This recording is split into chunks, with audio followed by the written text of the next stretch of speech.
امیر حمزہ کا ایمان لانا کوئی معمولی واقعہ نہیں تھا۔ جس طرح مسلمانوں میں خوشی کی لہر دوڑ گئی تھی تو کفار کے اندر یہ خبر ایک بجلی بن کے گری، تو وہ بھی دار الندوہ میں بیٹھے اور سوچنے لگے کہ اب کیا کیا جائے۔ آج ایک حمزہ بن عبد المطلب گئے ہیں، کل کوئی اور چلا جائے گا تو یہ تو طاقتور ہو جائیں گے۔ عمر بن خطاب مجلس میں موجود تھے، کہا تم قصہ چھوڑو، یہ کام میرے ذمہ رہا، میں بانی اسلام کی زندگی کا چراغ ہی بجھا دیتا ہوں۔ روز روز کا قصہ ہی تمام ہوتا ہے، تلوار حمائل کی اور ارادہ قتل سے گھر سے نکلتے ہیں، تقدیر ہنس کے کچھ اور ہی بول رہی ہے۔ سودا لینے کے لیے بازار گئے، سودا لینے کے لیے بازار گئے، ہاتھ اس کے بکے جس کے خریدار گئے۔ تلوار حمائل کی ہے، بانی اسلام کی زندگی کا چراغ بجھانے کی آرزو ہے، گھر سے نکلتے 22 سال کی عمر ہے، جوانی ہے، بانکپن ہے، چہرے پہ جلال ہے، خطاب کا جری جواں بیٹا ہے۔ راستے میں ایک صاحب ملے، دیکھا اور کہا کہ کیا تیور ہیں اور ارادے کدھر گئے؟ کہا چراغ اسلام بجھانے جا رہا ہوں۔ کہا اس کی روشنی تو تمہارے گھر میں بھی پہنچ گئی۔ پوچھا کیا ماجرا ہے؟ کہا تمہاری بہن فاطمہ بنت خطاب اور تمہارے بہنوئی سعید وہ بھی اس آقا کے غلام بن گئے۔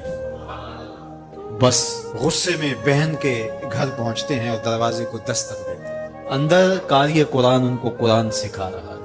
اہل خانہ سمجھے عمر آئے ہیں اور تیور بھی اچھے نہیں ہیں، قاری کو کہیں گوشے میں چھپا دیا اور دروازہ کھولا۔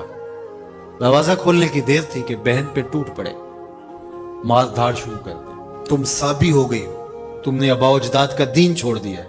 مار مار کے ان کو لہو لہان کر دیتے ہیں۔ تو بہن بولتی ہے عمر سنو، تم خطاب کے بیٹے ہو نا، میں بھی خطاب کی بیٹی ہوں، میں بھی اپنے موقف سے ہٹنے والی نہیں ہوں۔ حیرت زدہ ہو جاتے ہیں کہ اس عورت کے اندر یہ بجلیاں کیسے آ گئیں۔ تو سوچنے لگے اور کہا اچھا جو تم پڑھ رہے تھے مجھے بھی سناؤ۔ کہا تمہیں پہلے غسل کرنا ہوگا۔ عمر بدن دھو رہے ہیں، میرا رب دل دھو رہا ہے۔ اتنے میں قاری قرآن کے ورق لے کے آ گیا اور تلاوت ہوتی ہے، طٰہٰ ما انزلنا علیک القرآن لتشقیٰ۔ اے 14ویں کے چاند محبوب، ہم نے قرآن اس لیے نازل تو نہیں کیا تھا کہ آپ مشقت میں ہی پڑ جائیں۔ تلاوت ہوتی جا رہی ہے، عمر کی آنکھوں سے آنسو ٹپکتے چلے جا رہے ہیں۔ کہا عمر کی عمر برباد ہو گئی، چلو مجھے حضور کی چوکھٹ پہ لے چلو۔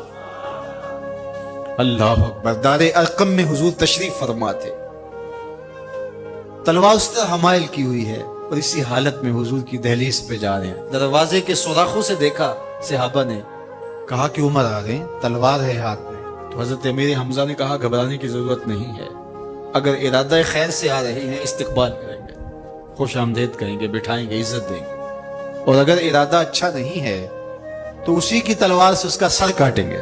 دروازہ کھلتا ہے، عمر حضور کے سامنے آ کے بیٹھتے ہیں اور میرے حضور کہتے ہیں عمر ابھی وہ وقت نہیں آیا کہ تم اسلام لے آؤ، اور یہی وقت تھا عمر کے اسلام لانے کا۔ حضرت عمر کلمہ پڑھتے ہیں، اشہد ان لا الہ الا اللہ وحدہ لا شریک لہ واشہد ان محمدا عبدہ ورسولہ۔ جو ہی عمر کی زبان سے کلمے کی صدا سنتے ہیں صحابہ اتنے زور سے اللہ اکبر بے ساختگی میں کہتے ہیں، مکے کی گلیاں گونج اٹھتی ہیں۔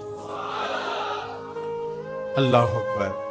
اب ایمان لانے کے بعد جناب عمر حضور سے پوچھتے ہیں حضور ہم حق پہ نہیں ہیں؟ فرمایا ہم حق پہ ہیں۔ اللہ کا دین سچا نہیں ہے؟ کہا اللہ کا دین سچا ہے۔ کہا کہ آپ اللہ کے سچے رسول ہیں؟ فرمایا ہاں میں اللہ کا سچا رسول ہوں۔ تو کہا پھر ہم چھپ کے نمازیں کیوں پڑھیں؟ ہمیں صحن حرم میں جانا ہوگا۔